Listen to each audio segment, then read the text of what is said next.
نحمده ونصلي على رسوله الكريم أما بعد فأعوذ بالله من الشيطان الرجيم بسم الله الرحمن الرحيم والذين يجتنبون كبائر الإثم والفواحش وإذا ما غضبوا هم يغفرون صدق اللہ العظیم۔ میرے محترم دوستوں اور بھائیوں، میں آپ حضرات کے سامنے آج غصے کے حوالے سے چند معروضات عرض کروں گا۔ غصہ انسان کا ایک باطنی اور اندرونی ایک کیفیت ہے۔ کسی ناگوار چیز پر انسان کے اندر اس پر ناگواری کا اظہار کرنا اور شدت کے ساتھ اس کو غصہ کہتے ہیں۔ غصہ ایک فطری چیز ہے انسان کے اندر۔ یہ مطلب نہیں کہ اس کو بالکل نہیں ہونا چاہیے، لیکن کون سے موقع پر ہونا چاہیے، کون سے مواقع پر نہیں ہونا چاہیے، اس کے لیے شریعت نے اور رسول اللہ صلی اللہ علیہ وسلم نے ہماری رہنمائی فرمائی ہے۔ حضرت ابو ہریرہ رضی اللہ تعالیٰ عنہ سے روایت ہے، فرماتے ہیں کہ ایک شخص آپ صلی اللہ علیہ وسلم کے پاس آئے اور آپ صلی اللہ علیہ وسلم سے عرض کیا، اوصینی یا رسول اللہ، مجھے وصیت کرے، مجھے نصیحت کرے یعنی۔ تو آپ صلی اللہ علیہ وسلم نے فرمایا لا تغضب۔ پھر اس نے بار بار اصرار کیا، فردد مرارا، اس نے بار بار یہی کہا، تو آپ صلی اللہ علیہ وسلم نے پھر فرمایا لا تغضب، غصہ نہ کر۔ اور ایک روایت میں رسول اللہ صلی اللہ علیہ وسلم نے فرمایا لیس الشدید بالسرعہ انما الشدید الذی یملک نفسہ عند الغضب۔ پہلوان وہ نہیں، بہادر وہ نہیں جو کسی کو بچاڑے۔ یہ پہلوانی نہیں بلکہ پہلوان وہ ہے، رسول اللہ صلی اللہ علیہ وسلم فرماتے ہیں الذی یملک نفسہ عند الغضب، جو اپنے آپ کو پر غصے کے وقت قابو کرے، یعنی اپنے غصے کو پی لے۔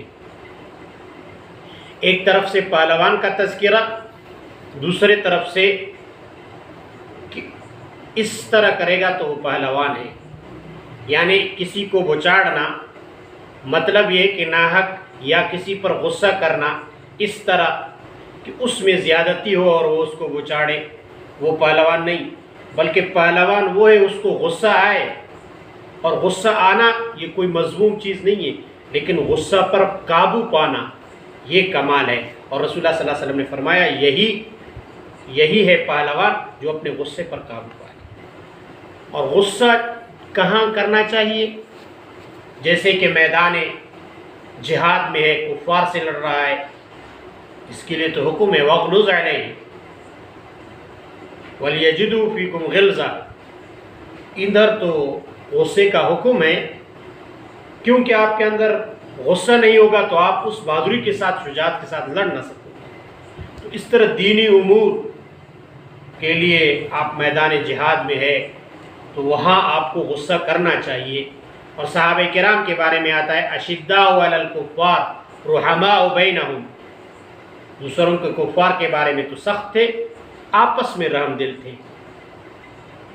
اور اسی طرح عام طور پر عام سوسائٹی میں کفار کے ساتھ بھی حسن سلوک کرنے کا حکم علماء فرماتے ہیں۔ تو آپس میں رحم دلی کا جو مطلب ہے، یعنی اپنے آپس میں جب آپ کسی چیز پر غصہ کرو تو اس وقت آپ اپنے آپ پر قابو پا لو۔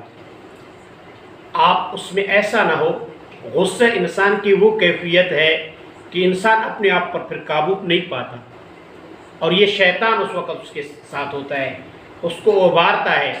پھر اگر کسی بچے نے غلطی کیا ہے، آپ اس پر غصہ کر رہے ہو، اس وقت اپنے غصے میں انسان اتنے قابو نہیں کر سکتا، اس نے اتنا غلطی نہیں کیا ہوتا، اتنا بڑا اس کو سزا دیتے۔ تو اس وقت اپنے غصے کو پی لینا چاہیے، بعد میں اس کا اصلاح کرنا چاہیے۔ اسی طرح چھوٹا بڑے کے سامنے غصہ نہ کرے، کیونکہ جب چھوٹا بڑے کے سامنے غصہ کرے گا تو بدتمیزی کرے گا اور بے ادبی کرے گا.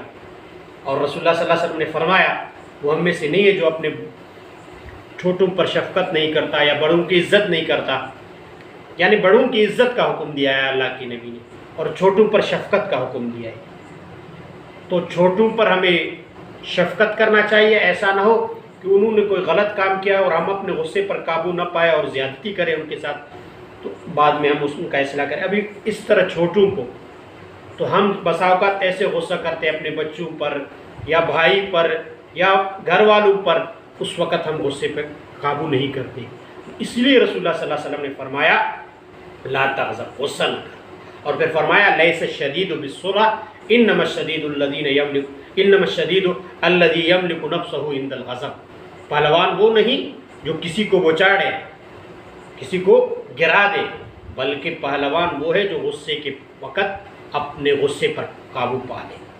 اسی طرح اللہ رب العالمین فرماتے وَإِذَا مَا غَضِبُوا هُمْ يَغْفِرُونَ, جب وہ غصہ کرتے ہیں تو پھر درگزر کرتے ہیں. وَالْكَاظِمِينَ الْغَيْظَ وَالْعَافِينَ عَنِ النَّاسِ, غصے کو پیتے اور لوگوں سے درگزر کرتے ہیں, پھر ان کے ساتھ اچھا سلوک کرتے ہیں. تو مطلب یہ ہے کہنے کا کہ غصہ انسان کے اندر کی وہ کیفیت ہے جو شدت کے ساتھ جس کا اظہار انسان سے ہونے کو ہوتا ہے کسی ناگوار چیز پر, اس وقت انسان کو اپنے اوپر قابو پانا چاہیے. تو ان چیزوں میں اسی طرح حضرت ابوبکر صدیق رضی اللہ تعالیٰ ایک دفعہ اپنے ایک غلام کو ڈانٹ رہے تھے. آپ صلی اللہ علیہ وسلم نے دیکھا, فرمایا للہ اقدر علیک, اللہ اس سے زیادہ آپ پر طاقتور ہے. مطلب یہ کہ جب انسان کسی پر غصہ کرے تو کسی غلطی کی وجہ سے کرتا ہوگا. پھر حضرت ابوبکر صدیق اس وقت نرمی کر گئے اور سمجھ گئے آپ صلی اللہ علیہ وسلم کے بات. تو اسی طرح اب آپ کسی پر غصہ کرتے تو کسی ناگوار چیز پر غصہ کرتے ہوں گے. ہم خود سوچیں کہ ہم دنیا میں کے اندر اللہ کی کتنی نافرمانیاں کرتے ہیں. اللہ اس چیز پر قادر ہے, وہ ہم پر بھی غصہ کر سکتے ہیں. کتنا حلیم ذات ہے. تو یہ بردباری کی صفت انسان کے اندر ہونا چاہیے, اس طرح غصے میں کہ اپنے آپ پر قابو نہ پائے اور دوسرے پر زیادتی کرے. تو ہمیں چاہیے غصے کے وقت جو شریعت نے ہمیں حکم دیا ہے جن مواقع پر غصہ کرنا چاہیے تو کرنا چاہیے, جہاں منع فرمایا ہے جہاں حکم دیا ہے غصہ کو پینا چاہیے تو ہمیں وہاں غصہ کو پینا چاہیے. تو اللہ تعالیٰ ہمیں رسول اللہ صلی اللہ علیہ وسلم اور اللہ کے احکامات پر عمل کرنے کی توفیق عطا فرمائے. وآخر دعوانا الحمدللہ رب العالمین.